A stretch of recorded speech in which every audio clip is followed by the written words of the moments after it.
할렐루야. 네. 옛날에 어느 왕이 백성들에게 유익한 좋은 교훈을 주기 위해서 신하들을 모아놓고 이제 백성들에게 필요한 말을 한번 정리해서 써와봐라 라는 명령을 내렸다고 합니다. 지혜로운 사람들 다 모아놓고 좋은 글과 말을 다 모아서 12권의 책을 만들어 왕에게 주었더니 왕이 너무 많으니까 줄이라는 거예요. 그래서 또 12권을 6권으로 줄여 가져갔더니 그것도 많다 그러고, 그 6권을 한 권으로 줄였더니 그래도 많다. 그 한 권을 한 장으로 줄였더니 이 한 장도 많다. 그래서 결국 한 문장으로 줄였다고 합니다. 그렇게 한 문장을 뽑아서 왕에게 보여주니 그 왕이 매우 흡족해 했다고 하는데, 그 한 문장은 무엇이었을까요? 뭐 어떤 이야기에 나온 내용인데, 그 문장은 세상에는 공짜는 없다라는 것이었어요. 아마 자기가 노력한 만큼 결과를 얻는다라는 그런 교훈을 주려는 내용인 것 같아요. 근데 불교에도 보면, 불교도 여러 가르침과 교훈이 있는데 그 중에 하나가 뭐냐면 세상에 공짜는 없다라는 말이 또 거기에도 있거든요. 그러니까 세상과 다른 종교에서는 내가 열심히 노력하고 일하고 거기에 대한 마땅한 대가를 받는 것이 진리라고 이야기합니다. 그러니까 우리도 사실 누가 이거 공짜로 준다고 하면 의심부터 하죠. 이걸 그냥 줄 리가 없지. 많이 속았잖아요. 핸드폰 무료라고 해서 개통했다가 가보니까 뭐 할부로 엄청, 나중에 계산해보면 할부로 내 거 다 내고 많잖아요. 이걸 그냥 줄 리 없어. 처음엔 그냥 줬지만 그 다음부터 뭔가 있을 거야 라고 생각하는 게 모든 사람들의 마음이에요. 세상에 정말 공짜가 없는 걸까? 공짜가 없는 것 같습니다. 하지만 하나님께는 공짜가 있다고 성경은 이야기해요. 우리가 보고 있는 로마서 3장 4장에 걸쳐서 바울이 하는 이야기는 구원은 나에게 공짜라는 거예요. 그리고 5장부터는 그 구원이 나에게 공짜가 되기 위해서 예수님이 어떠한 대가를 지불했는지를 우리에게 계속해서 보여주고 있습니다. 그래서 오늘 말씀에서는 로마서에 나오는 아브라함과 다윗의 이야기를 통해서 구원이 공짜라는 말이 어떤 의미인지를 좀 보려고 해요. 보통 우리가 아브라함을 뭐라고 부르는지 아십니까? 아브라함의 별명이 있어요. 뭐라고 보통 부르죠, 아브라함을? 보통 믿음의 조상이라고 하거든요. 믿음의 조상이라 그러면 믿음의 수준이 아주 높은 사람이라고 생각을 하죠. 만약에 우리 가운데 누군가가 어떤 믿음의 조상이라고 하는 별명을 얻을 정도의 신앙이라면 그 사람은 어떤 모습을 하고 있을까? 어떻게 신앙생활을 할까? 한번 상상해 봤으면 좋겠습니다. 아마도 주일 예배는 무슨 일이 있어도 빠지지 않을 것 같고,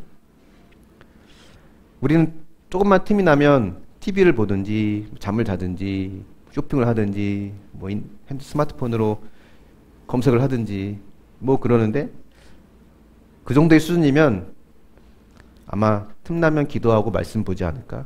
그래서 말씀도 많이 알고 기도도 잘할 것 같습니다.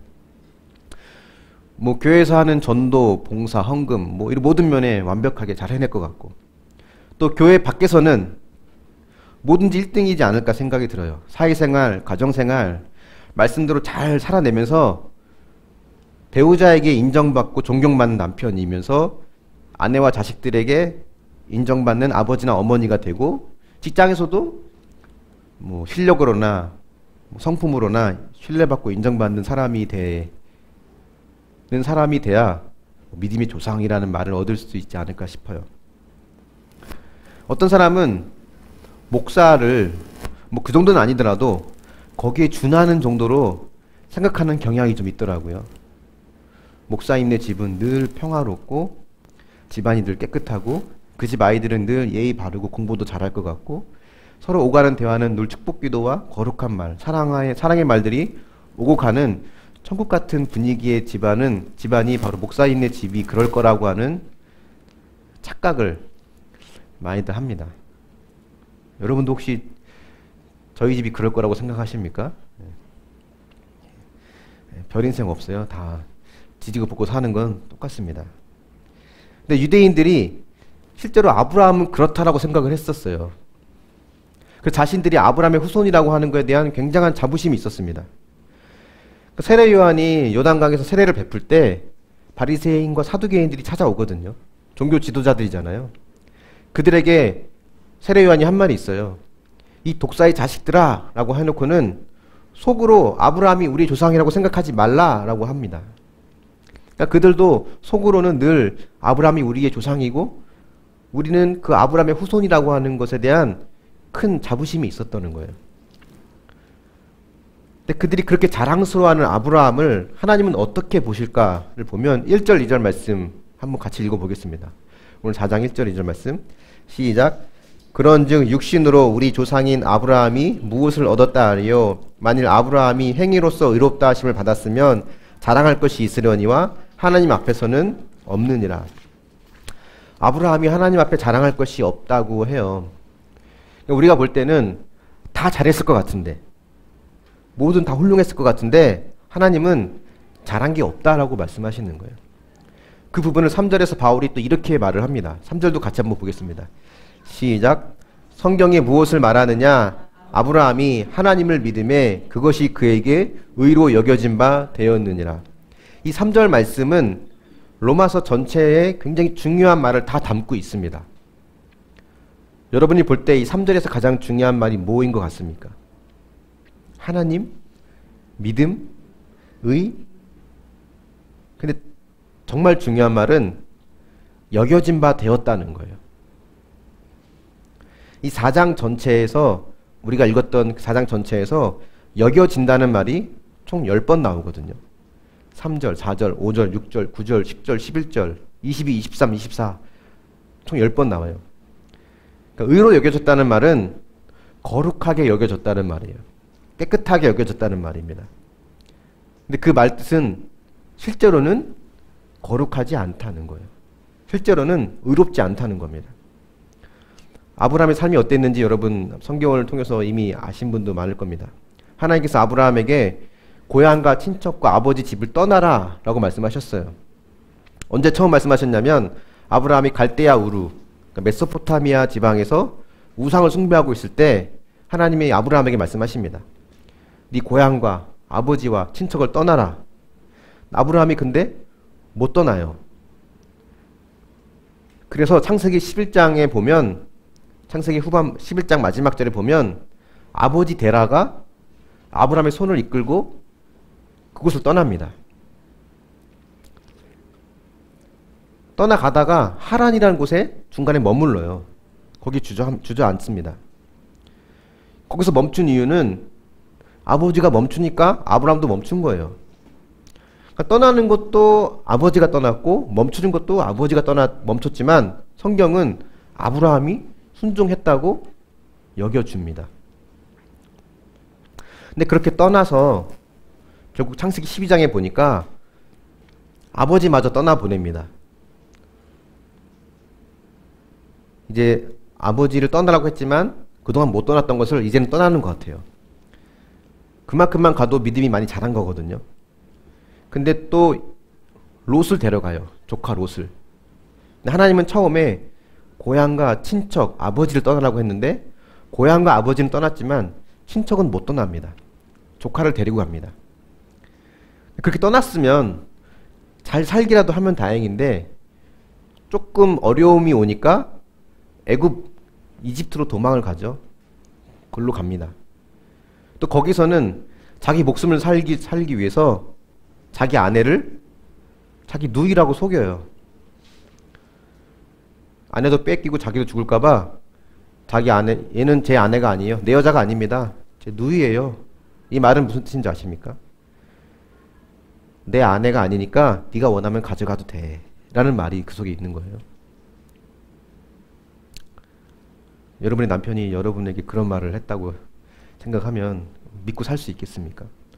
한 번도 아니고 아브라함은 2번이나 그랬어요. 그죠? 게다가 하나님이 네 몸에서 날 자가 약속의 자손이다 라고 했는데 아브라함이 기다리지 못하고 여종 하갈을 첩으로 받아들여서 이스마엘이라고 하는 아들을 낳습니다. 그러니까 이런 아브라함의 삶을 보면 자격이 안 되죠. 믿음의 조상은커녕 실수투성이고 모자란 거 투성입니다. 근데 아브라함이 하나님을 믿으니까 하나님이 그를 의롭다라고 여겨주셨대요. 이 믿음과 의롭게 여겨지는 것 사이의 관계는 사실은요, 아무 관계가 없어요. 내 옷이 더러워진 거를 세탁기에 빨면 깨끗해지잖아요. 그러니까 빠는 것과 더러운 것은 상관관계가 있습니다. 근데 의로워지는 것과 믿음은 사실 전혀 상관관계가 없어요. 그래서 구원받는 조건이 사실 믿음은 아니에요. 내가 믿음이 있기 때문에 그 믿음이 작용해서 나를 거룩하게 해주는 게 아니라고요. 아브라함이 의롭게 여겨진 것은 믿음이 이 정도 올라왔으니까 내가 너를 거룩하다고 여겨줄게 라고 한 것이 아닙니다. 믿음은 조건이 아니라 믿음은 방법이에요. 하나님이 의롭게 여겨지는 방법으로 믿음이란 걸 택했고 아브라함은 그 믿음을 붙잡았습니다. 근데 그 믿음을 붙잡은 것도 아브라함이 스스로 선택한 것이 아니라 하나님이 아브라함으로 하여금 믿음이란 방법을 택하게 그 삶을 인도해 오신 거죠. 그래서 아브라함은 자랑할 게 없어요. 자기 믿음을 내세울 게 없습니다. 그래도 이런 생각할 수 있거든요. 그래도 훗날 아브라함이 100세에 낳은 자기 아들을 하나님께 제물로 바치려고 하지 않았습니까? 하나님이 아브라함을 테스트하려고 그걸 요구했는데 아브라함이 기꺼이 자기 아들을 제물로 바치려고 그렇게까지 하지 않았습니까? 그거 대단한 믿음 아니에요? 라고 말할 수 있죠. 물론 대단한 믿음입니다. 하지만 우리는 그 이전에 이 실수투성이인 아브라함을 그 정도 수준까지 올려놓기까지 하나님이 얼마나 수고하고 기다렸는지를 우리는 그걸 봐야 한다는 거예요. 아브라함은 처음부터 자격이 미달이었고 하지만 하나님은 그런 그를 자격이 있는 자라고 여겨주신 겁니다. 이것을 4절 5절에서는 바울이 또 이렇게 얘기합니다. 4절 5절 같이 한번 읽어볼게요. 시작. 일하는 자에게는 그 삭시 은혜로 여겨지지 아니하고 보수로 여겨지거니와 이를 아니할지라도 경건하지 아니한 자를 의롭다 하시는 이를 믿는 자에게는 그의 믿음을 의로 여기시나니. 쉬운 말로 하면 일하는 자에게 삭스를 주는 것, 월급을 받는 것은 은혜가 아니고 보수죠. 하지만 하나님은 일하지 않는 자에게도 삭스를 준다는 거예요. 보수로 준다는 겁니다. 즉 자격은 안 되지만 자격이 되는 것처럼 여겨주셔서 의로 여기신다는 것. 일을 하지 않았지만 일한 것으로 여겨주셔서 그 삭스를 준다는 겁니다. 이 은혜는 다윗에게도 해당이 됩니다. 이제 그 6절에 보면 다윗을 언급하거든요. 이 다윗 역시도 이스라엘에게는 아브라함 못지않은 그들의 자랑거리예요. 구약에 보면 다윗의 후손에서 메시아가 나올 거라고 성경이 이야기하잖아요. 그러니까 이스라엘 백성들은 우리는 우리 후손에서 메시아가 나오는 그런 메시아의 족보에 오른 사람들이라고 하는 자부심이 그들에게 있었습니다. 마태복음, 우리가 잘 아는 마태복음이 1장 1절에서 아브라함과 다윗의 후손 예수 그리스도의 계보다라는 말로 시작을 해요. 그렇게 시작한 이유는 마태복음이 유대인을 대상으로 쓰였기 때문에 너희들이 못 박혀 죽게 만든 그 목수의 아들, 너희들이 그렇게 무시하고 멸시했던 그 목수의 아들이 아브라함의 후손이었고 다윗의 후손이었던 메시아다라는 것을 마태복음에 처음부터 이야기를 하고 시작하는 거거든요. 그만큼 다윗도 중요하다는 겁니다. 이스라엘 백성들에게 있어서는. 그래서 다윗이 했던 말을 인용해서 바울이 이제 근거를 제시하는데 6절부터 9절에 보면 이렇게 말을 합니다. 일한 것 없이 하나님께 의로 여기심을 받는 사람의 복에 대하여 다윗이 말한 바 불법이 사함을 받고 죄가 가리워짐을 받는 사람들은 복이 있고 주께서 그 죄를 인정하지 아니할 사람은 복이 있도다 함과 같으니라. 자신의 죄를 인정하고 그 죄를 하나님께서 가리워준 사람들은 복이 있다라고 말을 해요. 그러니까 쉽게 말하면 죄는 있지만 죄가 없다고 여겨주시는 것. 하나님께서 그 죄를 인정하지 않는 사람이 복이 있다는 겁니다. 열심히 일해서 삭스를 받은 사람이 복이 있는 게 아니라 일하지 않아도 일한 것으로 여겨주는 은혜를 받은 사람이 복이 있다는 겁니다. 다윗이 그런 은혜를 받았어요. 다윗이 행했던 악행을 여러분 기억하실 겁니다. 돈, 권력, 승리와 쾌락, 명예를 다 가진 다윗이었죠. 그 권력의 힘으로 그가 한 일이 뭐였냐면 자신의 부하의 아내를 범하고 그를 은폐하기 위해서 남편을 함정에 빠뜨려 죽게 만들었어요. 자신의 권력으로 살인과 간음과 거짓을 뚝딱 해치웠습니다. 그리고는 완전 범죄가 될 거라고 기대를 했었습니다. 근데 그걸 누가 드러냈냐면 하나님이 드러내셨어요. 다른 사람들은 몰랐어도 하나님은 다윗의 의도를 알았습니다. 선지자를 보내서 그 죄를 지적했죠. 그 죄가 드러나자 다윗은 침상이 젖도록 울며 회개했습니다. 자기의 수치가 드러났을 때 그는 자신의 죄가 용서받을 수 있게 되었고 죄 없는 자라 여김을 받을 수 있었기 때문에 다윗은 주께서 그 죄를 인정하지 않는 자는 복이 있다라고 이야기를 한 겁니다. 죄를 안고 영원한 지옥에 가지 않도록 하기 위해서 하나님은 다윗의 죄를 드러내셨어요. 하나님은 저와 여러분의 죄를 드러내시고 저와 여러분의 부끄러움의 수치를 드러내실 때가 있습니다. 그것은 나를 망신 주려기 위함이 아니라 그 죄를 용서해 주시고 그 상처를 치유해 주기 위해서입니다. 죄는 어떤 자가 용서받는가? 내가 죄인임을 인정하는 자가 용서받아요. 근데 우리는 스스로 내 죄를 드러내지 못합니다.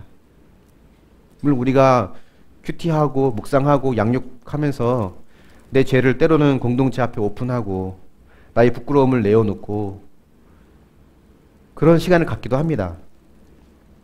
하지만 그건 우리의 본성과는 전혀 다른 모습이에요. 그렇게 하려면 얼마나 큰 결심이 있어야 되는지 여러분은 아실 겁니다. 우리는 늘 내 죄를 감추고 싶어 하죠. 하나님이 그걸 아시기 때문에 때론 내 죄를 드러내시고 내 상처를 드러내세요. 성경은 그것이 은혜고 복이라고 말합니다.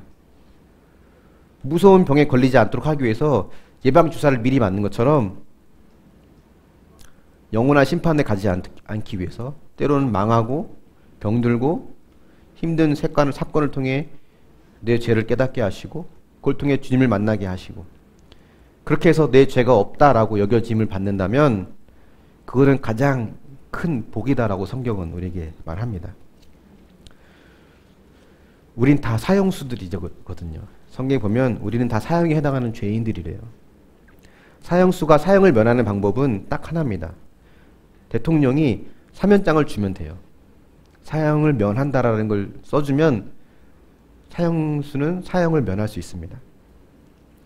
영원한 심판을 받는, 영원한 사형을 받는 우리는 하나님이 주시는 사면장을 받는 것 외에는 이 사형을 피할 길은 없습니다. 사람들이 왜 영원한 심판으로 가고 왜 지옥으로 가는가? 자신의 죄 때문에 가는 게 아니에요. 그들이 지은 죄 때문에 가는 게 아닙니다. 그렇다면 우리는 뭐 죄가 없어서 천국 간다고 말합니까? 아니에요. 영원한 심판을 가는 이유는 죄를 지어서가 아니라 하나님이 주시는 사면장을 거절했기 때문에 그렇습니다. 우리는 여러 가지 이유로 거절하거든요.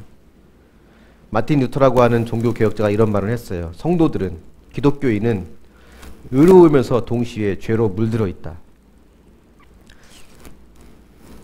예, 맞는 말인 것 같습니다. 아브라함의 믿음, 아브라함의 인생은 의롭지 않았지만 하나님은 의로운 것으로 여겨주셨어요. 우리의 삶도 마찬가지입니다. 우리는 의로운 자들이 아니에요. 깨끗한 자들이 아닙니다. 조금 나을 수 있고 조금 덜 할 수 있을지 몰라도 하나님 보실 때는 다 사형에 해당하는 죄인들이에요. 근데 이런 우리에게 사면장을 주시면서 죄가 없는 자라고 선포하시는 하나님. 그렇기 때문에 주님이 주시는 가장 큰 은혜의 복은 죄 없는 자로, 의로운 자로 여김을 받는 것이 가장 큰 은혜고 복입니다. 그래서 오늘 말씀의 첫 번째 메시지는 뭐냐면 구원은 공짜이기 때문에 우리는 자랑할 수 없다는 겁니다. 자랑할 수 없을 뿐만 아니라 교만할 수도 없고 또 주눅들 수도 없어요. 우리는 의롭다고 여겨지는 그 순간에도 죄를 짓는 불의한 자들이거든요. 그래서 우리의 신분은, 성경이 말하는 우리의 신분은 의인입니다. 깨끗한 자라고 해요. 하지만 상태는 죄인입니다. 이걸 알면 우리는 자랑할 수도 없고 교만할 수 없어요. 한번 적용해 보십시오. 여러분에게 묻겠습니다. 내가 가장 자랑하는 것은 무엇이 있습니까? 아니면 자랑할 것이 없어서 주눅 들어 있지는 않나요? 믿음이 없다고 혹은 믿음이 적다고 그 남편이나 아내, 다른 사람을 무시하진 않습니까? 아무 대가 없이, 이유 없이 주님이 주시는 사면장을 저는 죄가 없어서 괜찮다고, 혹은 나는 죄가 많아서 받을 자격이 없다고 거절하고 있지는 않나요?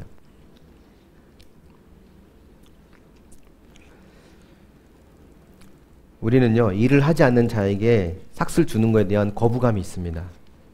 다 우리에겐 그게 있어요. 나는 열심히 일했는데 누구는 일하지 않고 받는 걸 보면 속이 뒤틀리죠. 어찌 보면 당연한 것 같습니다. 그래서 은혜로, 공짜로 구원을 받는다? 이해하지 못하고 거절할 때가 많습니다.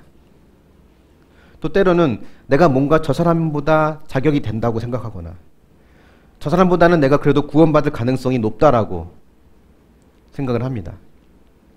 만약 그렇다면 나는 여전히 일을 해서 삭슬 받는 사람의 마음으로 살아가는 거예요. 그건 하나님과 나와의 관계가 고용자와 피고용자, 주인과 종의 관계지 아버지와 자녀의 관계가 아닙니다. 우리는 내가 일한 행위를 근거로 삭슬 요구하는 것이 아니라 무조건적으로 주시는 그분의 사랑과 그분의 관대한 마음을 신뢰하기 때문에 우리는 그분께 삭슬 받을 수 있는 거예요.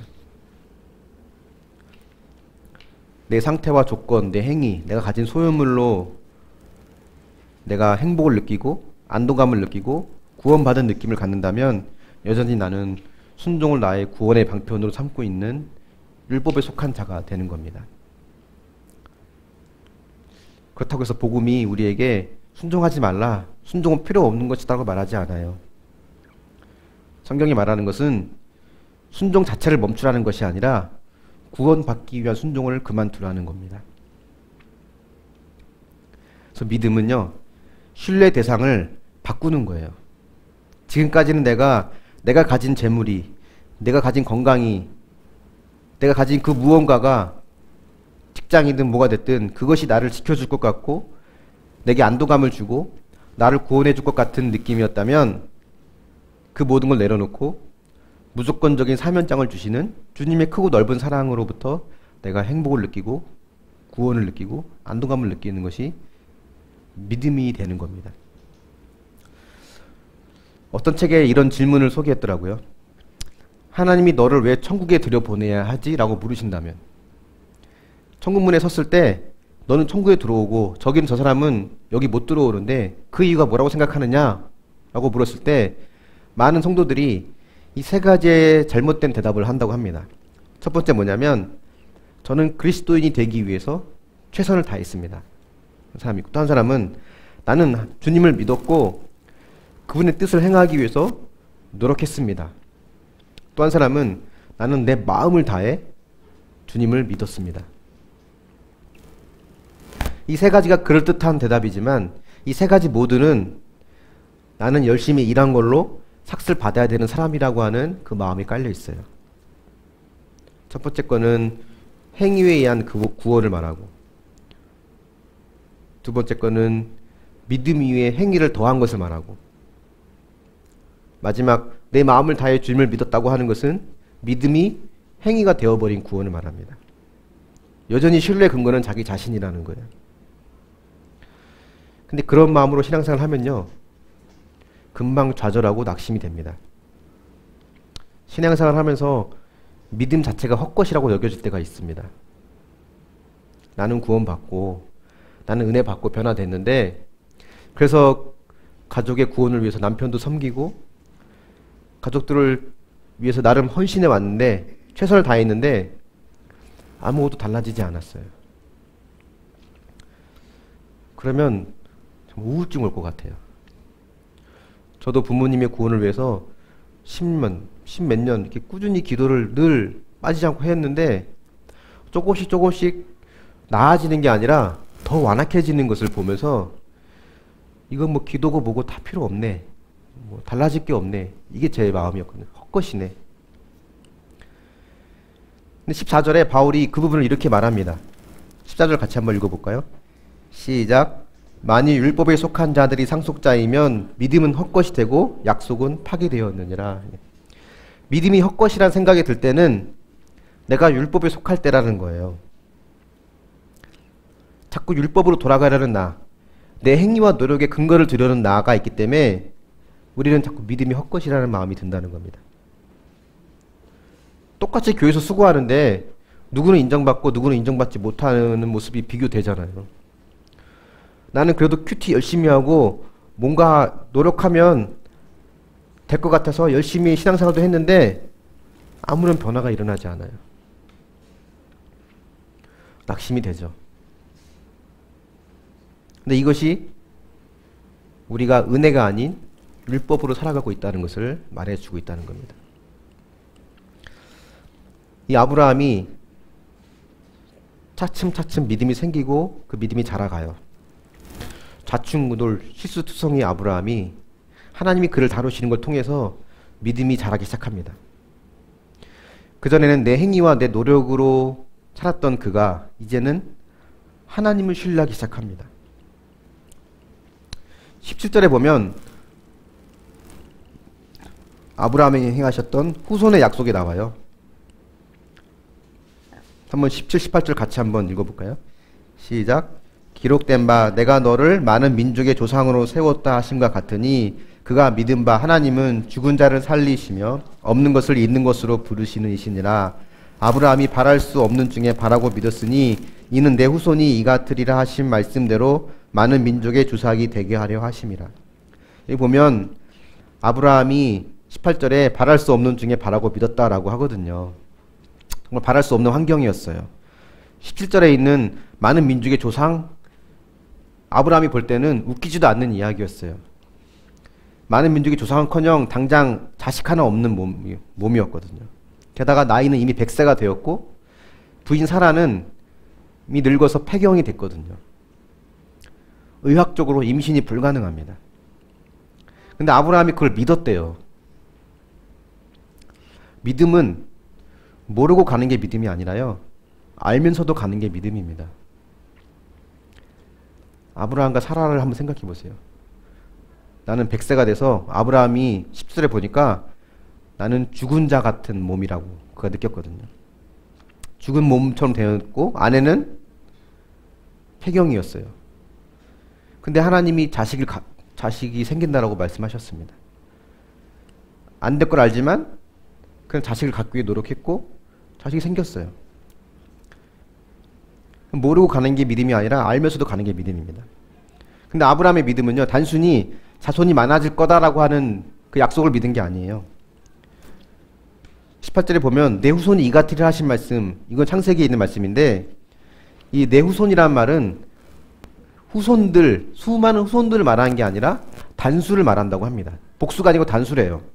그래서 갈라디아서에서 바울이 이건 단수이기 때문에 많은 백성들을 말한 것이 아니라, 많은 후손들을 말한 것이 아니라 예수 그리스도 한 분을 말한 거라고 말을 합니다. 그러니까 창세기에 보면 하나님이 아브라함에게 여기 하늘의 별처럼 자손이 될 거라고 했던 말은 저 별들처럼 자손을 많이 줄 게가 아니라 네 자손이 별과 같은 존재가 될 거라는 것을 말한 거라는 거죠. 그래서 아브라함도 수천 년 후에 오실 메시아를 믿었고 우리는 수천 년 전에 오신 메시아를 믿은 것이고, 그래서 결국 아브라함과 우리는 같은 믿음으로 구원받은 겁니다. 근데 19절에 보면 100세가 되었지만 아브라함의 믿음은 약해지지 않았다고 해요. 물론 이때까지 오기까지는 많은 우여곡절이 있었습니다. 저절로 되지 않았어요. 아까 말씀드린 것처럼 첩을 통해서 육적 아들 이스마엘을 낳습니다. 아마 그때 아들을 낳았을 때는 굉장히 기뻐했을 거예요. 드디어 하나님이 이렇게 응답하셨구나. 하지만 이스마엘을 낳은 대가는 뭐였냐면 하나님이 13년간 침묵하셨다는 거예요. 아들, 딸이 아무리 결혼 잘하고 공부 잘하고 좋은 직장에 다녀도 예수가 없는 인생으로 끝이 나면 그 인생은 실패한 인생입니다. 아브라함이 이스마엘을 낳은 행위는 세상 가치관으로는 문제가 안 돼요. 기다리다 안 되니까 차선으로 아들을 얻었기 때문에 지혜롭게 보여집니다. 하지만 아무리 잘 풀려도 그것이 하나님이 외면하시고 침묵하시는 거라면 그것은 비극이에요. 그래서 약속을 믿는 게 중요합니다. 그 약속을 알기 위해서 묵상하는 게 중요하고, 묵상하기 위해서 말씀을 보는 게 중요한 거라는 거죠. 이 당시 아브라함의 환경이 어땠냐면요, 그 당시에 자식이 없으면 하나님께 저주받은 사람이라고 하는 그런 믿음이 있었거든요.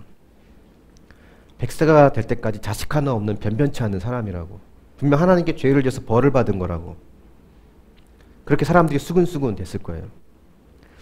근데 아브라함은 거기에 움츠러들지 않았어요. 진짜 믿음은요, 나를 움츠러들게 하지 않습니다. 환경 때문에 움츠러들게 하지 않아요. 넌 예수 믿으면서도 그렇게밖에 못 사냐? 교회만 열심히 다녔지? 하나님은 왜 너희를 그렇게 힘들게 하시냐? 사람들이 말할 수 있습니다. 근데 그것이 나의 정체성을 흔들어 놓지는 못한다는 거예요. 믿음이 있으면. 근데 솔직히 흔들리거든요. 누가 나한테 그런 말을 하면 저도 어디 숨고 싶어요. 부끄럽습니다. 고등학교 때 공부 좀 곧잘 했거든요. 아니 공부 잘한다면서 그거 하는 게 지금 뭐 교회에서 사는 거네? 그럼 저도 창피하고 부끄러울 때가 있어요. 우리가 흔들리는 이유가 있습니다. 우리가 흔들리는 이유는 완벽하려 하기 때문이에요. 삭슬 받을 만한 자격을 갖춰야 한다고 생각하기 때문입니다. 여전히 내 힘과 내 실력과 내 행위를, 내 소유물을 신뢰하려는 거죠. 여러분, 완벽하지 않아도 됩니다. 실패해도 돼요. 가끔 넘어져도 됩니다. 하나님은 우리가 완벽하기 때문에, 잘하기 때문에 사랑하시는 게 아니에요. 그것 때문에 내가 누구인지, 하나님이 나를 얼마나 사랑하는지를 의심하지 마십시오. 아브라함이 훗날 100세 때 낳은 귀한 아들을 하나님께 아낌없이 바칠 수 있었던 이유는 이 모든 것이 내가 일해서 받은 것이 아님을 알았고, 내가 완벽하지 않아도 변함없이 그분은 나를 사랑하신다는 확신이 있었기 때문에 그는 그걸 드릴 수 있었던 거예요. 그렇기 때문에 그는 나는 어떤 상황에도 안전하다는 안전하다는 것에 의심을 갖지 않았습니다.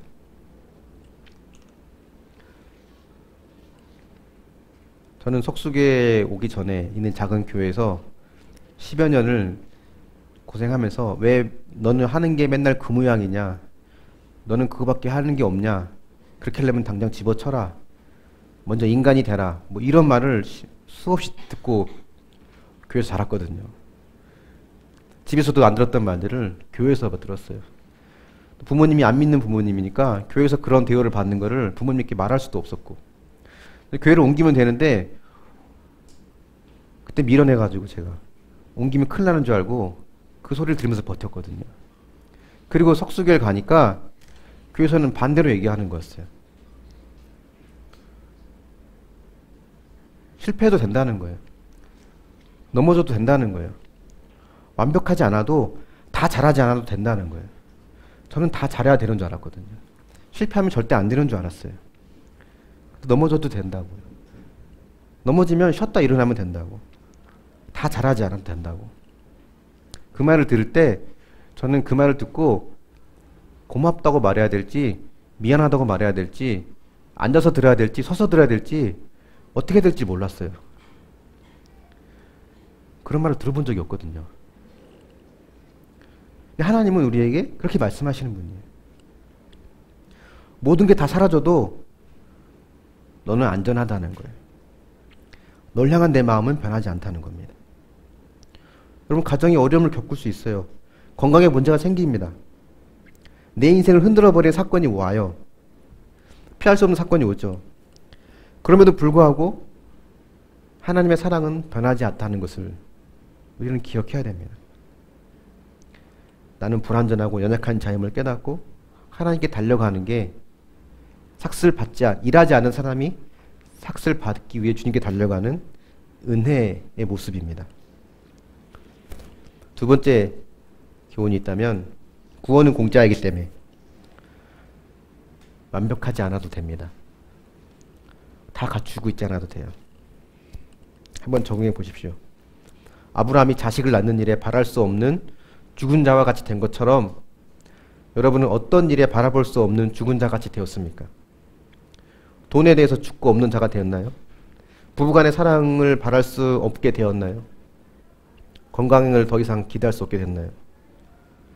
죽고 없고 바랄 수 없는 그 때야말로 하나님의 능력이 나타날 때임을 믿습니까? 오늘 말씀의 결론을 맺어보겠습니다. 믿음은 자랑할 수 있는 게 아니에요. 일하지 않고 삭슬 받는 사람이 뭘 자랑하겠습니까?